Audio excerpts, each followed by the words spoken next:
already a little bit alarmed with how long these upcoming videos could be. So the goal is really just to try and keep the videos shorter than the length of the actual episode.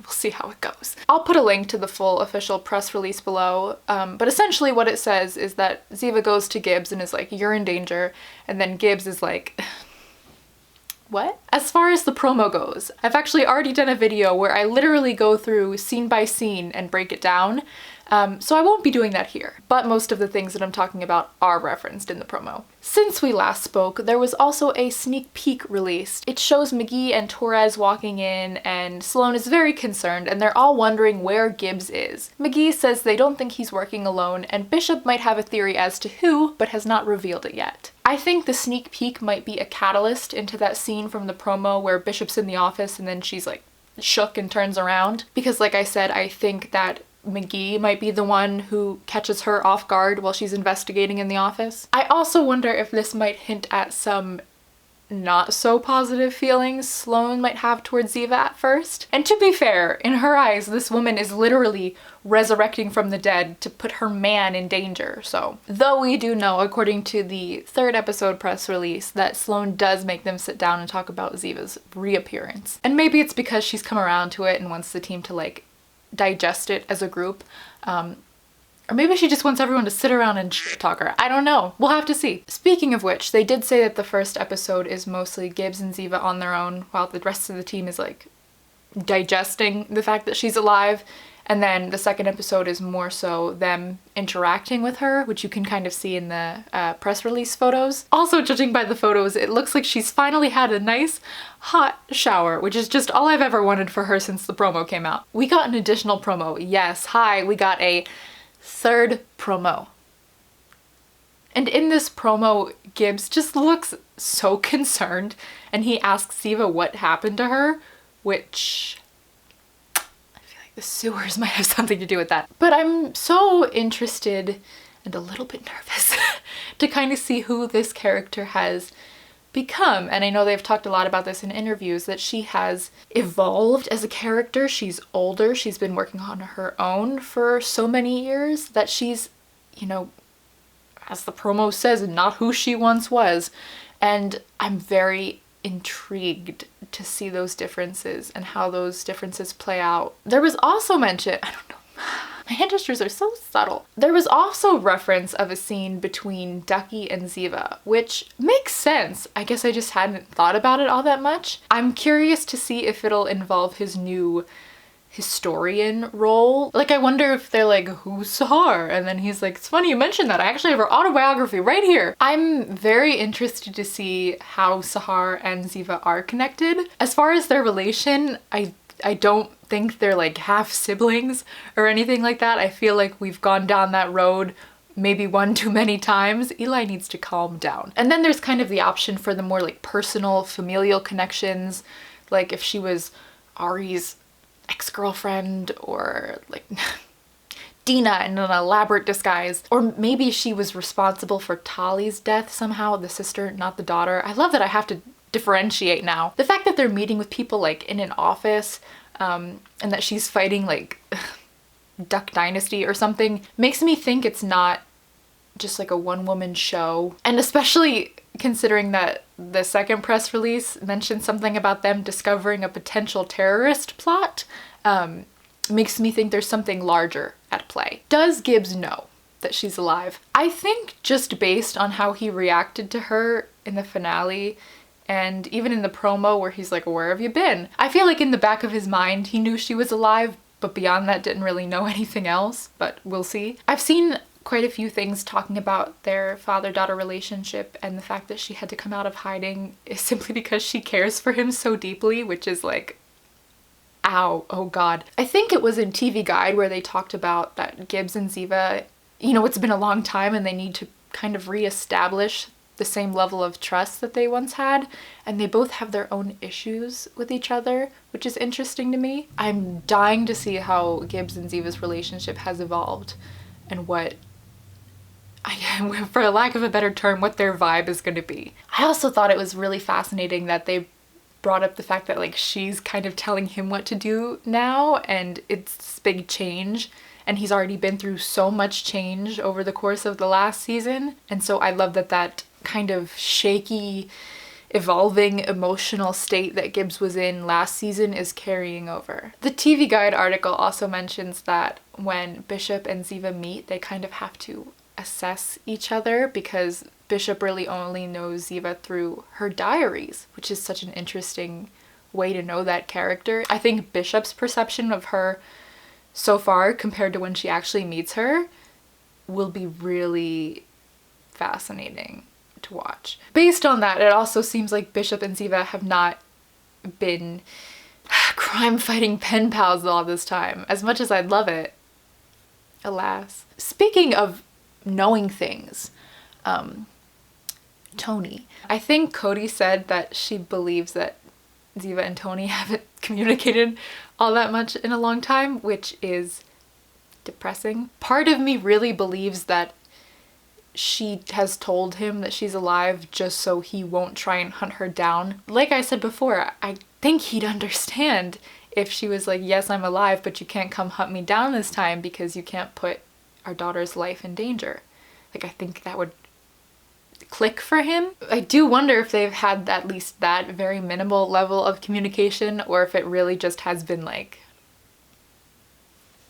here's your kid. Obviously there's the question of like, will Tony appear? I feel like even if he was to appear, it definitely would not be in the premiere, unless he is in the premiere and I'm just a liar. I feel like if the ultimate goal is to have Ziva reunite with her daughter, I feel like Tony at least has to be there to like drop her off in the minivan. I think there's also the question of who all knows about Tali, because, you know, we have the team for sure, Tony for sure, Orly, and probably some high up people at Mossad. But who else? Because it seems like she's trying to keep it a secret from Sahar and the evil forces that be. But I'm curious to know if someone's been like a double agent, someone that does know. Have they been Orly? Are you the mole? I feel like with this premiere, it's just a big question of who knows what. And I don't know, so that's not helpful. I do want to know if Tony knows that this is Ziva's ultimate plan, or if she just intends to appear on his couch one day. Like, hey, remember me? Flashbacks. Are they there? Do they exist? I have a feeling that that clip from the promo with her like mom sweater might be a flashback. It also makes me wonder if that scene where she's blocking someone out of the office, who I think might be Adam, if that's also a flashback. Like, I'm just kind of wondering if anything with her in the office at this point will be a flashback. I usually try and establish a timeline based on the clothes that the characters are wearing, but Ziva seems to have adopted just like a purely black hoodie aesthetic, which is really great, really helpful. Now my new tactic is to see if she's clean or not. Has she showered yet? That'll tell us a lot. God, my fingers hurt from all these straws I'm grasping at. I would love to see many a Ziva flashback. I think they're gonna be sad as hell, but I kind of want to see them anyway. The necklace. Hello. I don't know why I motioned. Do you know what a necklace is? I would love to see the origin of her necklace, which I think is Tali's birthstone. Did she get it for herself? Did someone get it for her? Like, how did that come to be? Maybe she just walked into Zales and picked it up. This whole episode is actually sponsored by Zales. Lest we forget, the landlord. I think at this point it's becoming pretty evident that she's been in on it, at least a little bit. Is she even a landlord though? Forget Sahar. What is Odette's story? I'm very curious to see how each team member reacts to Ziva. I feel like McGee is going to be a little hurt and confused before he's like, come hug me. I wonder if Sloane and Torres might just have some issues with her. I feel like Vance might just be weirdly not surprised by any of this. I feel like he might be like, sounds about right. I'm so excited to see her and Jimmy Palmer have a scene together. I really hope they do. Even if it's in the second episode, I'll wait with bated breaths. I'm also very excited to see McGee and Ziva interacting in the second episode. Again, I know this is more of a into the light thing rather than an out of the darkness situation. I want to see what they talk about, and I want to see how their relationship has changed and what has stayed the same. I can't wait to see all these different dynamics play out, and I really do think we're gonna need 4 episodes for this all to play out. Maybe even more. Hello, yes, please. I also am curious to see how this affects Bishop's relationship with the rest of the team. Does Gibbs know that she knows? How does Gibbs find out that she knows? We can see in the promo that McGee seems to be a little agitated that she kept that from him. Understandable. I want to know how that affects their relationship. Again, I've kind of sympathized with her because I think she was put between a rock and a hard place and she did what she had to do. And I think if it came down to it, Ziva would have her back in that. I think she might owe it to her at this point. Speaking of which, it looks like in the 3rd episode promotional pictures that Bishop has just like adopted Ziva's aesthetic from the 2nd episode. And I love that for them. I love that they're sharing clothes. I do wonder what that note says on the desk, and I kind of wonder if it's maybe Ziva telling Bishop that she's run off with Gibbs, or maybe it's a note that Bishop left for Ziva to be like, hey, is it you? One thing that I love about this premiere already is that it does not seem to be a caricature of Ziva. Even when it's her story, we very rarely get it from her point of view, and the fact that it looks like we're getting that now is thrilling to me. And I'm just so excited to see a genuine like deep dive into this character. Another thing that I'm excited about is that I got to meet Cody DePablo today. That's thrilling. I had the pleasure of attending the Build series on standby. I got in. I love the interview that they did. It was so wonderful to watch, and I'll link that below because it's a really great interview. I think they only talk about NCIS for like a third of it, but like the whole thing is like a treasure. And then afterwards I got to meet her, and as you can see in the picture, the sun is like blinding me and I'm trying to figure out like how to adjust it with my phone. Literally, as I'm like holding the camera trying to like get my life together, she's just standing there so patiently and kindly and still smiling, and God, oh my God, she was just so kind and amazing, and I adore her so much. It was a magical experience, and if I could tell myself from 2011 that that was gonna happen, that this picture exists, she wouldn't believe it. And then she'd also be like, wow, can you please fix the lighting? It's just like, and I also had the pleasure of meeting some people who watch my videos there. So that was wonderful, and I loved being able to meet people. Hi, Anna and Danielle and Gabby. Hello. So it was just, oh my gosh, what a whirlwind. What a whirlwind. You know what's also crazy?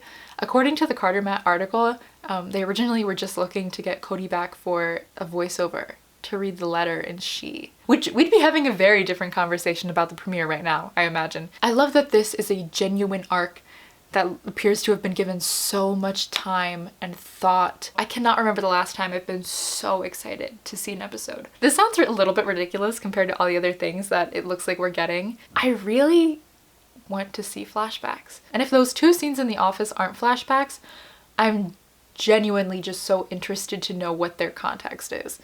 Especially the crying mom sweater moment with Adam, because it just seems like a lot. Yes, I do know she comes back for a 2nd arc, but I think at this point it's a little bit difficult to tell what it would be for. I think that might be something to judge after the 2nd episode, after we close out this little chunk of it, because as of now I'm thinking it might have something to do with that whole like terrorist subplot they've uncovered. Maybe her, Tony, and Tali come back and they're like the Incredibles. They're just like a crime-fighting family now. That's it. I figured it out. Goodbye. I believe that's all I have to say right now. I am so excited for this premiere. Definitely let me know your guys' thoughts and theories below. I'm dying to know. And I believe I'll see you guys for the recap and review of Out of the Darkness.